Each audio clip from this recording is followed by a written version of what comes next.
भगवत गीता तीसरा अध्याय हिंदी में शेष भाग सुनिए। हे भारत,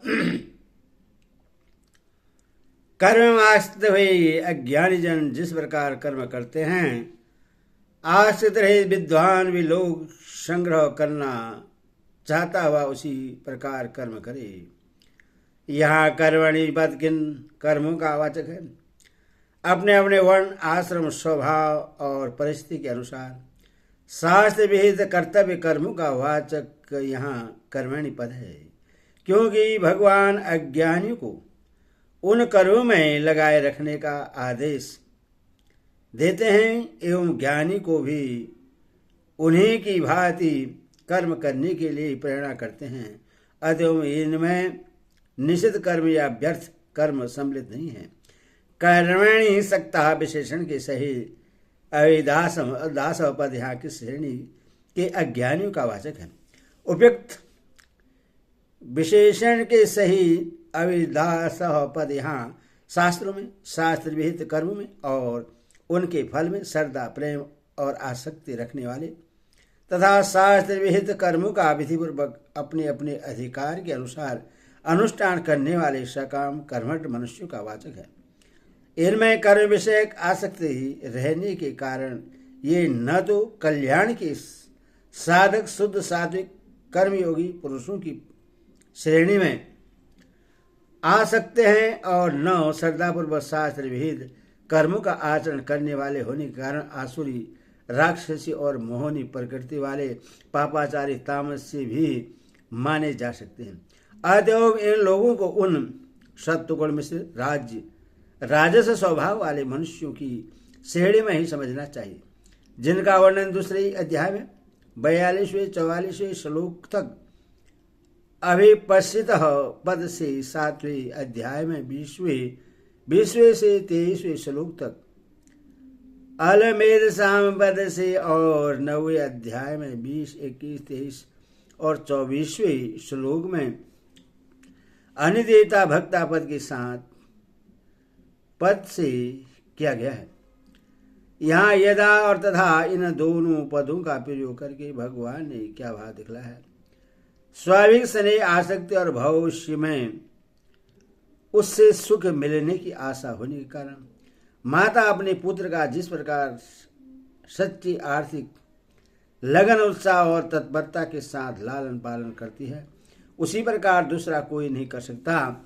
इसी तरह जिस मनुष्य की कर्मों में और उनसे प्राप्त होने वाले भोगों में स्वाभाविक आसक्ति होती है, उनका विधान करने वाले शास्त्रों में जिसका विश्वास होता है, वह जिस प्रकार सच्ची लगन से श्रद्धा और विधि पूर्वक शास्त्र विहित कर्मों को सांगोपांग करता है, उस प्रकार जिसकी शास्त्रों में श्रद्धा और शास्त्र विहित कर्मों में प्रवृत्ति नहीं है, वे मनुष्य नहीं कर सकते। अतएव यहाँ यदा और तथा का प्रयोग करके भगवान ने यह दिखलाया है कि अहंता, ममता, आसक्ति और कामना का सर्वदा अभाव होने पर भी ज्ञानी महात्माओं को केवल लोक संग्रह के लिए कर्मासक्त मनुष्य की भांति ही शास्त्र विहित कर्मों का विधि पूर्वक सांगोपांग अनुष्ठान करना चाहिए। यहाँ विद्वान का अर्थ तत्व ज्ञानी न मानकर शास्त्र ज्ञानी मान लिया जाए तो क्या हानि है। विद्वान के साथ असक्त विशेषण का प्रयोग है, इस कारण इसका अर्थ केवल शास्त्र ज्ञानी ही नहीं माना जा सकता है, क्योंकि शास्त्र ज्ञान मात्र से कोई मनुष्य आसक्त रहित नहीं हो सकता। लोक संग्रह चिकित्सा पद से यह सिद्ध होता है कि ज्ञानी में भी इच्छा रहती है। क्या यह बात ठीक है? हाँ, रहती है, परंतु यह अत्यंत ही विलक्षण होती है। सर्वदा इच्छा रहित पुरुष में होने वाली इच्छा का क्या स्वरूप होता है, यह समझाया नहीं जा सकता। इतना ही कहा जा सकता है कि उसकी यह इच्छा साधारण मनुष्य को कर्म तत्पर बनाए रखने के लिए कहने मात्र की ही होती है। ऐसी इच्छा तो भगवान में भी रहती है। वास्तव में तो यह इच्छा ही नहीं है। अतएव यहाँ लोग संग्रह चिकित्सु से यह भाव समझना चाहिए कि कहीं उसकी देखा देखी दूसरे लोग अपने कर्तव्य कर्मों का त्याग करके नष्ट भ्रष्ट न हो जाए।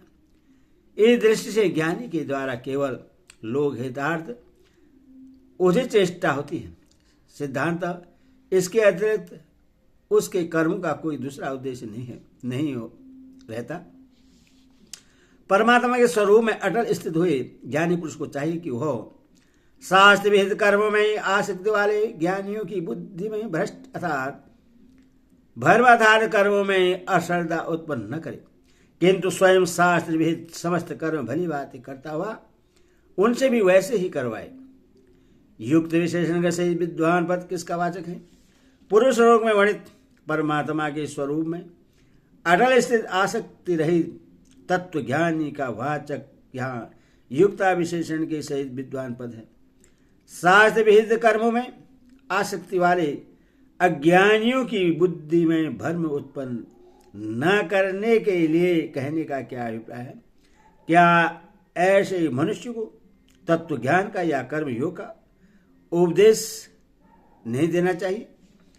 किसी की बुद्धि में श्रेयस या दुविधा उत्पन्न कर देना ही बुद्धि में भ्रम उत्पन्न करना कहलाता है। अतएव कर्मासक्त मनुष्यों की जो उन कर्मों में कर्म विधायक शास्त्रों में और अदृश्य भोगों में आसक्त बुद्धि है, उस बुद्धि को विचलित करके उनके मन में कर्मों के और शास्त्र के प्रति अश्रद्धा उत्पन्न कर देना ही उनकी बुद्धि में भ्रम उत्पन्न करना है। अतः यहाँ भगवान ज्ञानी को कर्म सिद्ध अज्ञानियों की बुद्धि में भ्रम उत्पन्न न करने के लिए कहकर यह भाव दिखलाते हैं कि उन मनुष्यों को निष्काम कर्म का और तत्व ज्ञान का उपदेश देते समय ज्ञानी को इस बात का पूरा ख्याल रखना चाहिए कि उसके किसी आचार व्यवहार और उपदेश से उनके अंतःकरण में कर्तव्य कर्मों के या शास्त्रादि के प्रति किसी प्रकार की अश्रद्धा या श्रेयस उत्पन्न न हो जाए, क्योंकि ऐसा हो जाने से वे जो कुछ शास्त्र विहित कर्मों का श्रद्धापूर्वक सकाम भाव से अनुष्ठान कर रहे हैं उसका भी ज्ञान के या निष्काम भाव के नाम पर परित्याग कर देंगे। इस कारण उन्नति के बदले उनका वर्तमान स्थिति से भी पतन हो जाएगा। अरे भगवान के कहने का यहाँ यह भाव नहीं है कि अज्ञानी को तत्व ज्ञान का उपदेश नहीं देना चाहिए या निष्काम भाव का तत्व नहीं समझना चाहिए। उनका तो यहाँ यही कहना है कि अज्ञानियों के मन में न तो ऐसा भाव उत्पन्न होने देना चाहिए कि तत्व ज्ञान की प्राप्ति के लिए या तत्व ज्ञान प्राप्त होने के बाद कर्म आवश्यक हैं, न यही भाव पैदा होने देना चाहिए कि फल की इच्छा न हो तो कर्म करने की जरूरत ही क्या है, और इसी भ्रम में रहने देना चाहिए कि फलाशक्ति पूर्वक सकाम भाव से कर्म करके स्वर्ग प्राप्त कर लेना ही बड़े से बड़ा पुरुषार्थ है। इससे बढ़कर मनुष्य का और कोई कर्तव्य ही नहीं है, बल्कि अपने आचरण तथा उपदेशों द्वारा उनके अंतकरण से आसक्ति और कामना के भावों को हटाते हुए उनको पूर्वोक्त श्रद्धापूर्वक कर्म करने में लगाए रखना चाहिए। कर्मासक्त अज्ञानी तो पहले से कर्मों में लगे हुए रहते ही हैं। फिर यहाँ इस कथन का क्या अभिप्राय है कि विद्वान स्वयं कर्मों का भली भांति आचरण करता हुआ उनसे भी वैसे ही करावे। अज्ञानी लोग श्रद्धापूर्वक कर्म में लगे रहते हैं, यह ठीक है, परंतु जब उनको तत्व ज्ञान की या फलाशक्ति के त्याग की बात कही जाती है तब उन बातों का भाव ठीक न समझने के कारण वे भ्रम से समझ लेते हैं कि तत्व ज्ञान की प्राप्ति के लिए या फलाशक्ति न रहने पर कर्म करने की कोई आवश्यकता नहीं है। कर्मों का दर्जा नीचा है, इस कारण कर्मों के त्याग में उनकी रुचि बढ़ने लगती है और अंत में वे मोहबस विहित कर्मों का त्याग करके आलस्य और परमार्थ के बस हो जाते हैं। इसलिए भगवान उपयुक्त वाक्य से ज्ञानी के लिए यह बात कहते हैं कि उसको स्वयं अनासक्त भाव से कर्मों का सांगोपांग आचरण करके सबके सामने ऐसा आदर्श रख देना चाहिए जिससे किसी की विहित कर्म में कभी अश्रद्धा और अरुचि न हो सके और निष्काम भाव से या कर्तापन के अभिमान से रहित होकर कर्मों का विधिवत आचरण करते हुए अपने मनुष्य जन्म को सफल बना सके।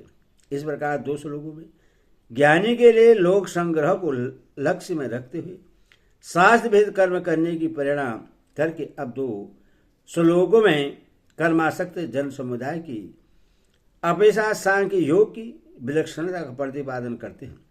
वास्तव में संपूर्ण कर्म सब प्रकार से प्रकृति के गुणों के द्वारा किए जाते हैं, तो भी जिसका अंतकरण अहंकार से मोहित हो रहा है ऐसा अज्ञानी मैं करता हूं ऐसा मानता है।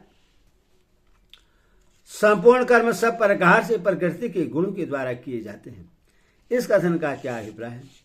प्रकृति से उत्पन्न सत्व रज और तम ये तीनों गुण ही बुद्धि अहंकार मन आकाश आदि 5 सूक्ष्म महाभूत श्रोत आदि 10 इंद्रिया और शब्द आदि 5 विषय इन्हें 23 तत्वों के रूप में परिणित होते हैं। वे सब के सब प्रकृति के गुण हैं तथा इनमें से अंतकरण और इंद्रियों का विषयों को ग्रहण करना अर्थात बुद्धि का किसी विषय में निश्चय करना, मन का किसी विषय को मनन करना, कान का शब्द सुनना, त्वचा किसी वस्तु को स्पर्श करना, आंखों का किसी रूप को देखना, जिह्वा का किसी रस को आस्वादन करना, घ्राण का किसी गंध को सूंघना, वाणी का शब्द उच्चारण करना, हाथ का किसी वस्तु को ग्रहण करना, पैरों का गमन करना, गुदा और उपस्थ का मल मूत्र त्याग करना कर्म है।